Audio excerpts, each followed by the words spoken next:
আসসালামু আলাইকুম। আলহামদুলিল্লাহ, আজকে আপনাদের মাঝে নিয়ে আসলাম সিলিংয়ের সুন্দর একটি কাজ। এই কাজটি আমরা করেছি চেংনা সাহেবানি বাড়িতে, মোয়াজ্জেম আকন্দ ভাইয়ের বাড়িতে। দুটি রুমের সিলিংয়ের কাজটি করেছি। তো এই ঘরের ডিজাইনটি আমরা করেছি খুব যত্নের সাথে। এটাতে আমরা করেছি অ্যালুমিনিয়াম দিয়ে।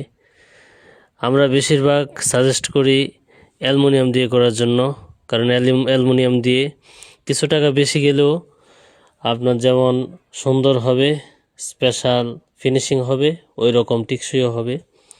এজন্য অ্যালুমিনিয়াম দিয়ে কাজটা করেছি। এটাতে আমরা আলো এবং ফিনিশিংয়ের দিক দিয়ে স্পেশাল গুরুত্ব দিয়েছি। আশা করি আপনাদের কাছে ভালো লাগবে। তো যদি এরকম সিলিংয়ের কাজ করাতে চান তাহলে আমার সঙ্গে যোগাযোগ করতে পারেন। স্ক্রিনে নাম্বার দেওয়া আছে। আমরা স্বল্প খরচে আপনার সিলিংটা সুন্দরভাবে যত্নের সাথে করে দেব ইনশাল্লাহ।